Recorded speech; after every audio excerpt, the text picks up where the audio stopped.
Hey everyone, welcome to biology eighties. आज की video में आप लोगों को समझाने वाली हूँ कार्डियक साइकिल। पूरी कोशिश करूंगी कि बहुत अच्छे से एक्सप्लेन करते हुए मैं आप लोगों का एक टॉपिक क्लियर कर सकूं। लेकिन फिर भी अगर आप लोगों के मन में कुछ भी डाउट रहता है तो प्लीज़ मुझे कमेंट सेक्शन में मेंशन करिएगा। कोशिश रहेगी कि आप लोगों के डाउट का रिप्लाई मैं जल्द से जल्द दे सकूं। शुरू करते हैं कार्डियक साइकिल। आप लोगों ने बॉलीवुड मूवीज में सुना होगा ना, धक धक करने लगा। असलियत में अगर आप किसी बायोलॉजी स्टूडेंट को पूछो तो वो कहेगा हमारा दिल धक धक नहीं, लब डब करता है। हमारा जो हार्ट साउंड होता है बच्चों, वो धक धक नहीं होता है, लब डब होता है। हमारी जो दो हार्ट साउंड्स हैं, लब डब, ये मिलकर हमारी एक हार्ट बीट बनाते हैं।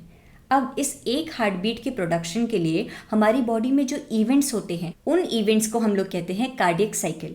अगर मैं डेफिनेशन की बात करूं तो cardiac cycle refers to the sequence of events that takes place in the completion of one heart beat. NEET में कई बार पूछा जाता है कि one cardiac cycle is equal to कितनी heart beat. One cardiac cycle is equal to one heart beat. एक cardiac cycle हमारी एक हार्ट बीट बनाती है। और एक हार्ट बीट में कितने हार्ट साउंड्स होते हैं? दो हार्ट साउंड्स होते हैं, जिसे कि धक धक नहीं, लब डब कहा जाता है। जिससे पहले हम इस कार्डियक साइकिल के इवेंट्स के बारे में पढ़ें, जरा हम structure of heart and human blood circulatory pathway को भी जान लेते हैं। आप लोगों को पता होगा कि ह्यूमन हार्ट में 4 चैम्बर्स होते हैं। The upper two chambers are known as atria, whereas the lower two chambers are known as ventricles. हमारी जो राइट एट्रियम होती है बच्चों, यहाँ पर एक पैच ऑफ टिश्यू होता है जिसे कि हम कहते हैं साइनो एट्रियल नोड। उसी तरीके से राइट एट्रियम के लोअर लेफ्ट कॉर्नर में एक और पैच प्रेजेंट होता है टिश्यू का, जिसे कि हम कहते हैं एट्रियो वेंट्रिकुलर नोड। ये बेसिक चीज थी ह्यूमन हार्ट के स्ट्रक्चर के बारे में। अगर हम ह्यूमन सर्कुलेटरी पाथवे को जाने तो क्या होता है, जो हमारे लंग्स होते हैं वो ऑक्सीजनेटेड ब्लड लेकर आते हैं हार्ट के पास।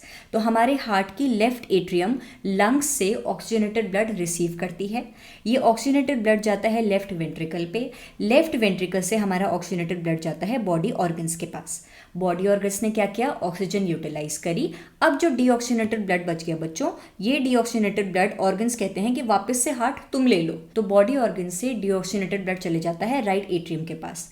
राइट एट्रियम से हमारा डीऑक्सीजनेटेड ब्लड जाता है राइट वेंट्रिकल पे। अब राइट वेंट्रिकल कहती है मैं क्या करूंगा इस डीऑक्सीजनेटेड ब्लड का? लंग्स, तुम ऐसा करो, ये डीऑक्सीजनेटेड ब्लड वापस लेके चले जाओ। तो लंग्स के पास वापस से डीऑक्सीजनेटेड ब्लड आ जाता है और वापस से प्योरिफिकेशन होती है। अब जो ऑक्सीजनेटेड ब्लड है वो वापस से अलग दूसरी साइकिल के थ्रू हार्ट के पास चले जाता है। तो आपने देखा एक कंप्लीट साइकिल में क्या हुआ, ब्लड हार्ट के पास 2 बार जा रहा है। एक सर्कुलेशन हो रहा है लंग्स और हार्ट के बीच और दूसरा सर्कुलेशन हो रहा है हार्ट और बॉडी ऑर्गन्स के बीच। तो ये है हमारा ह्यूमन ब्लड सर्कुलेटरी पाथवे। अब जरा हम जानते हैं कि यहाँ पर कार्डियक साइकिल के स्टेप्स कहाँ पर आ रहे हैं। हमने ये तो पढ़ लिया कि इस तरीके से ब्लड फ्लो करता है हार्ट और बॉडी ऑर्गन्स या फिर हार्ट और लंग्स के बीच, लेकिन इस बीच धक धक या फिर लब डब कहाँ हुआ भैया, ये हम जानते हैं। अब क्या होता है बच्चों, देखो लंग्स हमने कहा ऑक्सीजनेटेड ब्लड लेकर आते हैं लेफ्ट एट्रियम के पास, ठीक है। लेफ्ट एट्रियम और लेफ्ट वेंट्रिकल के बीच में एक दरवाजा होता है जिसे कि हम कहते हैं बाइकस्पिड वॉल्व। ये दरवाजा अलाउ करता है कि लेफ्ट एट्रियम से लेफ्ट वेंट्रिकल के पास ब्लड फ्लो हो सके, लेकिन ये प्रिवेंट करता है backward flow of blood from left ventricle to left atrium. यानी कि जो ये बाइकस्पिड वॉल्व है ये कहती है लेफ्ट एट्रियम से लेफ्ट वेंट्रिकल पे ब्लड आ सकता है, लेकिन लेफ्ट वेंट्रिकल से उल्टी डायरेक्शन में, बैकवर्ड डायरेक्शन में लेफ्ट एट्रियम के पास ब्लड जा नहीं सकता। उसी तरीके से राइट एट्रियम और राइट वेंट्रिकल के बीच में भी एक दरवाज़ा होता है जिसे कि हम कहते हैं ट्राइकस्पिड वॉल्व। ये वॉल्व कहती है कि अगर ब्लड राइट एट्रियम से राइट वेंट्रिकल पर जा रहा है, मुझे कोई दिक्कत नहीं है, मैं खुला हुआ हूँ, लेकिन मैं बिल्कुल अलाउ नहीं करूंगा कि ब्लड बैकवर्ड डायरेक्शन में फ्लो करे। तो tricuspid valve prevents the backward flow of blood. तो हमारा जो बाइकस्पिड वॉल्व होता है ये प्रिवेंट करता है backward flow of blood from left ventricle to left atrium. Tricuspid valve prevent करती है backward flow of blood from right ventricle to right atrium. उसी तरीके से लेफ्ट वेंट्रिकल आर्टरी के बीच में भी एक दरवाज़ा होता है जिसे कि हम कहते हैं सेमी ल्यूनर वॉल्व, और इस दरवाजे का काम है कि it prevents backward flow of blood. Similarly हमारे राइट वेंट्रिकल और पल्मोनरी आर्टरी के बीच में भी सेमी ल्यूनर वॉल्व प्रेजेंट होती है which prevents backward flow of blood from pulmonary artery to right ventricle. In short जो ये वॉल्व्स हैं ये कह रही हैं कि भाई ब्लड तुम सीधा सीधा सीधा सीधा चलो, उल्टे डायरेक्शन में तुम मूव नहीं कर सकते हो, ठीक है। अब कार्डियक साइकिल के स्टेप्स पर आते हैं। हमारी जो कार्डियक साइकिल होती है इसके 3 स्टेप्स होते हैं बच्चों, atrial systole, ventricular systole and joint diastole. Systole का मतलब होता है कॉन्ट्रैक्शन, जब एट्रिया कॉन्ट्रैक्ट करती है इसे हम कहते हैं एट्रियल सिस्टोल। जब वेंट्रिकल्स कॉन्ट्रैक्ट करते हैं इसे हम कहते हैं वेंट्रिकुलर सिस्टोल। जॉइंट डायस्टोल मतलब जब चारों चैम्बर्स, हार्ट की चारों चैम्बर्स रेस्ट पर होती हैं, इसे हम कहते हैं जॉइंट डायस्टोल। तो आइए कार्डियक साइकिल समझते हैं। सबसे पहले साइनो एट्रियल नोड जो कि हमारे राइट एट्रियम के अपर राइट कॉर्नर में प्रेजेंट है, यहाँ से इम्पल्सेस जनरेट होते हैं। जैसे ही इम्पल्स जनरेट हुए हमारी ना एट्रियम कॉन्ट्रैक्ट करने लग जाती है। अब क्योंकि एट्रिया जब कॉन्ट्रैक्ट करती है तो ब्लड कहाँ फ्लो होता है, एट्रियम से वेंट्रिकल की तरफ फ्लो होता है। तो एट्रिया के कॉन्ट्रैक्ट होने की वजह से क्या हुआ, ब्लड एट्रिया से वेंट्रिकल्स के पास जाने लगा। इस फेज को हम कहते हैं atrial systole. Contraction of atria which leads to filling of blood in the ventricles of the heart is known as atrial contraction. इसका टाइम होता है बच्चों 0.1 सेकेंड। 0.1 सेकेंड के लिए हमारी दोनों एट्रिया कॉन्ट्रैक्ट होती है और वेंट्रिकल्स में ब्लड फिल होता है। अब क्या हुआ बच्चों, जो इम्पल्सेस थी साइनो एट्रियल नोड से एट्रियो वेंट्रिकुलर नोड के पास गई, Purkinje fibres, bundle of hairs, इन सब के पास गई और लास्ट में पहुंच गई हमारी वेंट्रिकल्स के पास। अब जब इम्पल्सेस वेंट्रिकल्स के पास पहुंचती है तो वेंट्रिकल्स कॉन्ट्रैक्ट करते हैं, that is known as ventricular systole, जो कि हमारा second phase of cardiac cycle है। जब वेंट्रिकल्स कॉन्ट्रैक्ट करते हैं बच्चों तो क्या होता है, वेंट्रिकल्स के अंदर जो प्रेशर है जिसे कि हम इंट्रा वेंट्रिकुलर प्रेशर कहते हैं, ये इंक्रीज हो जाता है। हमेशा मॉलिक्यूल्स मूव करते हैं from high pressure to low pressure. अब क्योंकि प्रेशर यहाँ इंक्रीज हो गया है तो जो हमारा ब्लड है इसको किसी लो प्रेशर वाले एरिया पे मूव करना है। ब्लड चाहता तो हमारे लेफ्ट एट्रियम में मूव कर सकता था, लेकिन बैकवर्ड फ्लो तो अलाउ नहीं होगा क्योंकि हमारी ट्राइकस्पिड और बाइकस्पिड वॉल्व तो बंद हो चुकी है। इसको बैकवर्ड फ्लो को प्रिवेंट करना है। जब वेंट्रिकल्स कॉन्ट्रैक्ट करते हैं, इंट्रापल्मोनरी प्रेशर इंक्रीज होता है तो हमारे बाइकस्पिड और ट्राइकस्पिड वॉल्व बंद हो जाते हैं ताकि कोई भी बैकवर्ड फ्लो ना हो। And this closure of bicuspid and tricuspid valve produces the first heart sound that is lub. अब समझे लब कैसे प्रोड्यूस होता है। Due to ventricular systole that is contraction of ventricles, the intraventricular pressure gets increased. This leads to the closure of bicuspid and tricuspid valve which produces the first heart sound that is lub. अब क्योंकि bicuspid और tricuspid valve ने backward flow को prevent कर दिया है तो blood के पास एक ही चारा बचा कि वो हमारे लेफ्ट वेंट्रिकल से मेन आर्टरी के पास फ्लो कर जाएं और राइट वेंट्रिकल से पल्मोनरी आर्टरी के पास फ्लो कर जाएं। इसे ही हम कहते हैं बच्चों वेंट्रिकुलर सिस्टोल, जिसकी ड्यूरेशन होती है 0.3 सेकेंड। कॉन्ट्रैक्शन ऑफ वेंट्रिकल्स, इसकी ड्यूरेशन है आपकी 0.3 सेकेंड। लास्ट आता है जॉइंट डायस्टोल।